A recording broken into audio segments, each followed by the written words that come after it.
Hello friends, today's first story is from Bhind district in Madhya Pradesh. This incident took place in 2024, just a night before Mahashivratri. Around 4:30 a.m., two young men carrying their bags arrived at the reception of Panna Hotel, located in the main market of Bhind city. At that time, the hotel manager was dozing off on his chair. As soon as he heard the footsteps of the travelers, he woke up and immediately woke up the room boy, who was sleeping nearby. One of the two young men introduced himself as Ravi Tiwari and provided his ID card for identification. After completing the formalities, the room boy showed them room number 301 and accompanied them to their room with their luggage. After dropping them off, he returned to the reception and went back to sleep on the mattress laid out there. It was early morning. The streets had just started showing some activity, but the atmosphere was still peaceful. The silence was broken only by the temple bells ringing in the surroundings. However, this tranquility was suddenly shattered by gunshots. A total of 6 bullets were fired one after the other. In Bhind, the sound of gunfire was not uncommon. People often said that in Chambal, even children could differentiate between the sounds of firecrackers and gunshots. But this time, the bullets were not fired on the streets. They were fired on the 4th floor of Panna Hotel, where the hotel owner Vinod Jain was sleeping with his family. The sound of gunfire sent shockwaves through the entire family. Before anyone could comprehend what was happening, Vinod Jain's elder son, Pranam, stumbled out of his room and collapsed to the ground. He was badly injured. Seeing their son in this critical condition, Vinod Jain and his family were shocked beyond words. Their world had turned upside down. No one could understand how an attacker had entered a locked house, shot Pranam, and escaped without a trace. The family was so traumatized that they could hardly speak. Meanwhile, the hotel staff, alarmed by the gunshots, rushed upstairs. The atmosphere was now filled with fear and tension. The terror in everyone's eyes was unmistakable. In a panic, the family immediately called the police to report the incident. Panna Hotel, located in the main market of Bhind, belonged to Vinod Jain, a well-known businessman in the city. He was not just a hotelier, but also a major name in the transport business. With vast wealth and strong connections, he was counted among the city's rich and influential businessmen. Apart from his business empire, Vinod Jain had a strong presence in politics. He was a supporter of the Bharatiya Janata Party, BJP, and had close ties with the local MLA. In fact, during the last assembly elections, the MLA's campaign office was run from Panna Hotel itself. Panna Hotel was a grand 4-story building divided into 2 sections. The ground floor housed Panna Restaurant, which served delicious meals to customers. The upper 3 floors comprised the Panna Hotel, where travelers could rent rooms. On the 4th floor, Vinod Jain lived with his family. His family consisted of 5 members: Vinod Jain, his wife, 2 sons, and a daughter. His eldest son, Pranam, was 22 years old and managed the entire hotel and restaurant operations. His daughter, Priya, aged 20, was a college student. The youngest son was still in school. At night, the restaurant section of the hotel would close by 11 p.m., after which Pranam would retire to his 4th floor residence. However, the hotel section remained open throughout the night to accommodate guests. The night duty manager and staff were responsible for assisting visitors. That night, everything seemed normal, until someone shot Pranam. As soon as the gunshots were fired, the police were informed. Coincidentally, the city Kotwali police station was just 100 meters away from Vinod Jain's residence. Upon hearing the gunfire, the police immediately became alert. When they received a distress call from Vinod Jain, they sprang into action. A heavy police force arrived at the scene, throwing the entire area into chaos. The Kotwali TI Town Inspector Praveen Chauhan immediately informed Bhind SP, Superintendent of Police Asit Yadav. Within minutes, additional SP Sanjeev Pathak also reached the spot and began the investigation. Meanwhile, the critically injured Pranam was rushed to the hospital. The doctors examined him, and the bullet wounds on his body were clearly visible, 5 or 6 in total. Despite all efforts, the doctors could not save him. They declared Pranam dead. As soon as the morning broke, the news spread like wildfire across the city. The moment people got to know about it, a crowd of thousands gathered outside Pana Hotel. The public demanded the immediate arrest of the attackers. The atmosphere was filled with grief and anger. When the police began their investigation, it was revealed that after shooting, the attackers had jumped out of the window and escaped through the tin shed at the back. However, the real question was, how did they even get inside the building? To solve this mystery, the police examined the entry and exit points of the hotel. Their investigation revealed that the attackers had not entered from outside, but were already present inside the hotel. They were staying in a room on the third floor, room number 301, which had direct access to Vinod Jain's residential area. On the night of the incident, just moments before the shooting, 2 young men had checked into this room. They had booked the room under the name of Ravi Tiwari and had also submitted an Aadhaar card as identification. As soon as the police received this information, they rushed to investigate the room. But what they found there shocked them even more. The 2 young men were missing, meaning they had already fled. The investigation made it clear that these 2 were responsible for Pranam's murder, as they had arrived at the hotel just minutes before the incident and escaped immediately after. This made the police realize that the entire crime was a well-planned conspiracy. The 2 attackers had checked into the hotel as guests with the sole intention of killing Pranam. They executed their plan within minutes and fled. Now, the biggest question before the police was, why was Pranam murdered? The police suspected that this could be related to an old rivalry. They began questioning Vinod Jain and his family. Alongside, they also examined the hotel's CCTV footage. After going through the footage, the police soon identified the attackers. One of them was Vishal, also known as Miku, the son of Randeep Singh, alias Gutu Badaria. The second attacker was Bola Singh Badaria, a resident of Dera Kapura, Thana Punaf. Now, the police were certain that this was not a random incident, but the result of an old feud.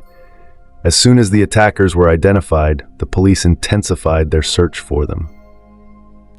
Vinod Jain admitted that there was animosity between his son Pranam and Miku.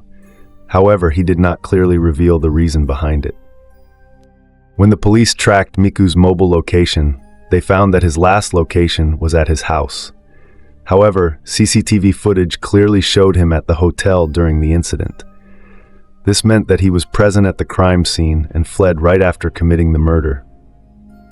The police immediately raided Miku's house, but did not find him there. However, when Officer T. Shri Chauhan dialed Miku's number, they heard his phone ringing inside his house. This confirmed their suspicion. Miku had left his phone at home to mislead the police and had gone into hiding. With this new lead, the police intensified their search for Miku and his accomplice, Bola. Meanwhile, after the post-mortem was completed, Pranam's body was handed over to his family. The post-mortem process lasted about 2.5 hours. Initially, doctors removed 2 bullets from Pranam's body, but a CT scan revealed that more bullets were still lodged inside. After the post-mortem, Pranam's family performed his last rites. Following this, all the businessmen in Bin City took to the streets in protest.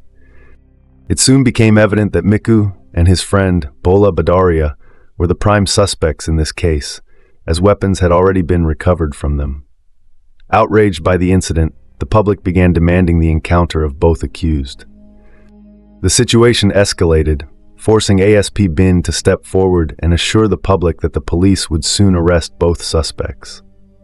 Subsequently, the police formed multiple teams to capture the accused and even announced a reward for their arrest. During this time, a crucial lead emerged, confirming that Miku Badaria was the mastermind behind the murder. It was revealed that last November, Pranam and his father, Vinod Jain, had publicly beaten up Miku in the market and humiliated him. This incident deeply fueled Miku's grudge against Pranam. As the investigation progressed, it became clear that this was not just a personal rivalry. There was something much bigger behind it. It was discovered that Miku's mother was the BJP Mandal youth president, while Pranam's father, Vinod Jain, was also associated with the BJP. Because of this, tensions between the two families Miku and Vinod Jain's families were acquainted, and during this time, Miku started visiting Vinod Jain's house frequently. Eventually, Miku and Pranam's sister Priya fell in love. Miku was already a fearless and dominant personality. He had been caught in an arms smuggling case before. When he got into a relationship with Priya, he wanted to make her his at any cost. They met secretly, but over time the situation worsened. Then came a turning point no one had imagined. Priya was not just the daughter of a prominent businessman and BJP leader, she was also very beautiful. Many people in the city knew her family. One day, some people saw her meeting Miku in secret and informed Pranam. Pranam was furious. He couldn't tolerate his sister being friends with a criminal-minded person. When their family found out, they warned Priya and issued a strict warning to Miku to stay away from her. However, the two did not listen, and their love affair continued. Later, when Vinod Jain and Pranam found out again about the relationship, they decided to teach Miku a lesson. One day in November, when Miku was seen roaming near Priya's house, Vinod Jain and Pranam caught him and thrashed him in the middle of a crowded marketplace. Miku was publicly humiliated, and he could not bear it.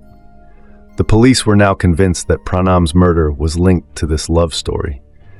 When they checked Miku's social media, they found a post from December 2023 that read, "I may be silent, but I'm not weak. Just wait. The scene will be spectacular." This clearly indicated that Miku was burning with revenge and had already planned Pranam's murder. The police intensified their search for the accused. Meanwhile, the city's businessmen put immense pressure on the police to capture the culprits quickly.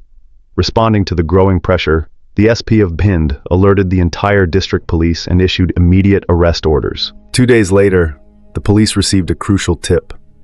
A source informed them that Miku and his friend Bola were hiding in a Shiva temple located in the dense forest area near the border of Poof Police Station and Sasa Police Station in Uttar Pradesh. As soon as the police learned of this, they surrounded the temple from all sides and arrested both suspects. They recovered the firearm used in the murder and a live cartridge. During interrogation, Miku and Bola initially tried to plead innocence. However, when the police showed them CCTV footage and interrogated them strictly, they broke down and confessed everything. Their confession shocked the officers. Subscribe to the channel, like the video, and share it. Also, let us know your thoughts on this crime story in the comments. Now let's delve deeper into the case. During questioning, Miku admitted that their intention was not just to kill Pranam, but to eliminate the entire family, except for Priya. Miku fired 6 bullets at Pranam, 5 of which hit him, but the 6th bullet got jammed in the gun and accidentally hit Bola's wrist. As soon as Bola was injured, their entire plan collapsed, and they were forced to flee after killing Pranam. When the police recorded their statements and presented them in court, they were sent on a 5-day remand. During remand, under intense interrogation, Miku and Bola revealed that they were not alone in this murder. 3 more people were involved: Miku's relative, Braj Narayan Singh Badoria, a notorious criminal from the Ampara region named Tej Singh, and Miku's friend Rajat. The police raided multiple locations to catch these 3, but as soon as news of Miku and Bola's arrest spread, they went into hiding. After their remand period ended, the police presented Miku and Bola in court again, and they were sent to jail. Miku's confession exposed the entire conspiracy. His mother was associated with the BJP, just like Priya's father. Because of this, both families knew each other well. During their interactions, Miku noticed Priya and was captivated by her beauty. Being dominant by nature, he decided to make her his, despite knowing that her father was an influential man. Gradually, Miku began trying to get close to Priya, and she too was drawn to his fearless attitude. Their meetings increased, and soon they were in a relationship. When Priya's father, Vinod Jain, and her brother, Pranam, learned about this, they initially tried to convince Miku to stay away. When he refused, they issued a strict warning, but Miku didn't care and continued to meet Priya. Finally, in November 2023, when Vinod Jain and Pranam caught Miku near Priya's house, they publicly beat him up in a crowded marketplace. The humiliation was unbearable for Miku. Determined to take revenge, he narrated the entire incident to his relative Brajnarayan Badoria. Instead of pacifying him, Brajnarayan provoked him further. If you are a true Badoria, take revenge in such a way that the entire Chambal remembers you. Following this, Brajnarayan introduced Miku to a notorious criminal from the Anpara region, Tej Singh. Tej Singh provided him with a firearm and advised him, "If you want revenge, don't go alone, take someone you trust." Miku then contacted his friend Bhola Badoria, who worked in Gujarat. He convinced Bhola to join the conspiracy. Together, they devised the entire murder plan. Miku knew that room number 301 in a hotel had a direct path to Priya's house. They planned to book that room and execute their plan in the dark of night, killing the entire family except for Priya. Miku was burning with the fire of revenge, and Bhola was fully committed to helping him. However, they never imagined that their plan would fail. On December 21st, when they arrived at the hotel in Panna, they faced an unexpected hurdle. Room number 301, which led to Priya's house, was already booked. Left with no choice, they took room number 302 instead. This disrupted their entire plan, forcing them to postpone the murder. Miku didn't give up. He assigned Rajat the task of monitoring the hotel and Pranam's family's movements. Rajat tracked their daily schedules to determine the best time to attack. On the night of March 7th, Miku and Bhola arrived at the same hotel with full preparation. This time, using a fake ID under the name Ravi Tiwari, they successfully booked room number 301. As soon as they checked in, they immediately sneaked into Vinod Jain's house and knocked on Pranam's bedroom door. Pranam, deep in sleep, assumed it was a family member and opened the door without hesitation. This was the moment Miku and Bhola had been waiting for. Without hesitation, Miku fired 6 bullets at Pranam. Their plan was to kill the entire family except for Priya. But fate was not on their side. The 6th bullet got stuck in the gun and accidentally hit Bhola's wrist. As Bhola got injured, panic set in. They quickly escaped through the window. Currently, the police have arrested Vishal Badaria and Bhola Badaria, while the hunt for the remaining suspects continues. Meanwhile, Vinod Jain's family has issued a statement. It is claimed that the rumors about their daughter's love affair are false. They insist that Miku carried out this incident with the intent of robbery. Whatever the reason may be, this incident shook the entire area. Today's second story is from Bhopal, Madhya Pradesh. This incident took place in 2019. In the Ashoka Garden area of Bhopal, there is a colony named Ashok Vihar Colony. On October 20th, a resident of the colony informed the police that a woman had been murdered in a flat. When the police team arrived at the scene, they found a woman's blood-soaked body lying inside the room. As the police began their investigation, the woman was identified as Shaheen. Her body was sent for post-mortem, and the police started their inquiry. During the investigation, many shocking revelations came to light. The first major discovery was that Shaheen was involved in prostitution. Additionally, she was in a live-in relationship with her own son-in-law, Shahrukh, in this flat. The police suspected that the murder could be linked to illicit relations, but the biggest challenge was that Shahrukh, the prime suspect, had fled. However, the police had some crucial leads. They analyzed the call details and location data of Shaheen and Shahrukh's mobile phones. They also reviewed CCTV footage from cameras around Shaheen's flat. In one of the videos, Shahrukh was seen leaving the flat on the night of October 19th. This footage became an important clue for the police.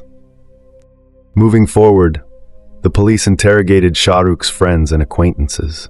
During questioning, one of Shahrukh's friends provided a significant lead. He revealed that Shahrukh was under immense mental stress and had frequent arguments with Shaheen over her involvement in prostitution. Before fleeing, Shahrukh had withdrawn money from an ATM. The police obtained his transaction details and checked CCTV footage from the ATM area. Shahrukh was captured in the footage, confirming that he was preparing to escape. To apprehend him, the police conducted raids at his relatives' and friends' houses, but he was nowhere to be found. Meanwhile, one of his uncles disclosed that Shahrukh often visited an old friend in Ahmedabad. Acting on this lead, the police began monitoring potential hideouts in Ahmedabad. Soon, they received information that Shah Rukh was working at a roadside eatery in the outskirts of Ahmedabad under a different identity. The police kept the eatery under surveillance, and after a few days of close observation, they confirmed his identity. Without giving him a chance to escape, the police arrested Shah Rukh at the eatery. During interrogation, Shah Rukh confessed to his crime. The story that unfolded during questioning left everyone stunned. A few years ago, Shah Rukh had married Shaheen's daughter. Initially, their marriage was going well, but over time, Shah Rukh's visits to his in-laws' house increased. During these visits, his conversations with Shaheen grew, and eventually they developed a close relationship. Despite her age, Shaheen was still attractive, and Shah Rukh found her more appealing than his wife. Over time, they began an illicit affair. However, this very relationship became the cause of conflict between them, ultimately leading to Shaheen's murder. Initially, their affair remained a secret, but no truth can stay hidden forever. One day, Shaheen's daughter caught her mother and her husband in an intimate situation. This sight was a deep shock for her. She immediately went to her father and revealed everything. When Shaheen's husband, Shah Rukh's father-in-law, learned about this disgraceful affair, chaos erupted in the house. The situation escalated to the point where Shaheen's husband decided to divorce her. After that, Shaheen and Shah Rukh, disregarding societal and familial norms, decided to live together. They rented a house in Ashok Vihar colony and started living in a live-in relationship. Seeing all this, Shaheen's daughter was completely devastated and left her maternal home to live with her grandfather. However, over time, Shah Rukh realized that he had made a huge mistake. He discovered that Shaheen was involved in prostitution, which filled him with regret. He repeatedly urged Shaheen to abandon this path, but she ignored his pleas. Gradually, his anger grew, and he began to feel trapped in the relationship. Finally, on the night of October 19th, an argument between them escalated to a violent confrontation. In a fit of rage, Shah Rukh slit Shaheen's throat, leaving her to die in agony before fleeing the scene. Before escaping, he confided in a friend about the entire incident and Shaheen's reality. Based on this friend's testimony and other evidence, the police pieced together the whole case. Shaheen faced the consequences of her own choices, consequences she never imagined. The biggest question remained: why did she destroy her own daughter's marriage? Why did she engage in an illicit relationship with her son-in-law? Shaheen's husband remained silent on the matter, and her daughter also refused to speak about it. Shah Rukh never anticipated the repercussions of abandoning his wife for an affair with his mother-in-law. Now the court will decide his fate, but the real justice had already been served. Shaheen took her daughter's happiness away, and in the end, she paid the ultimate price at the hands of the very man she manipulated. Shah Rukh, too, must now suffer the consequences of his crime behind bars. In reality, Shaheen was jealous of her daughter. She deliberately lured Shah Rukh into her web of attraction, thinking he would always remain under her control. However, she failed to realize that Shah Rukh was not just another customer. He was a young man who genuinely wanted to pull her out of her wrongdoings. When Shaheen disregarded his concerns, their relationship turned sour, eventually taking a dangerous turn. The trap of love Shaheen had set for Shah Rukh became a punishment for her. The outcome was so horrifying that not only did it end her life, but it also shattered her daughter's home. Trust, respect, and morality are the most important elements in relationships. When someone crosses these boundaries, the results are often disastrous. Shaheen and Shah Rukh's illicit relationship destroyed multiple lives. Shaheen wrecked her daughter's home and pushed her son-in-law down a dark path. Ultimately, this led to her brutal murder. Prostitution, deception, and illicit affairs only lead to ruin. Shaheen chose the wrong path, and it led to her death. Meanwhile, Shah Rukh, consumed by anger, committed murder, destroying his own life as well. This incident teaches us that no decision should be made in anger or emotional turmoil. No matter how much the truth is hidden, it always comes out. Wrongdoings can never stay concealed for long. The biggest lesson from this story is that honesty, respect, and morality are crucial in relationships. Straying from the right path only leads to destruction and regret. Friends, The purpose of sharing this story is not to upset or distress anyone, but to make you aware and cautious. Our aim is for you to learn from this information and stay vigilant. What are your thoughts on this incident? Let us know in the comments. Also, tell us where you are watching this video from.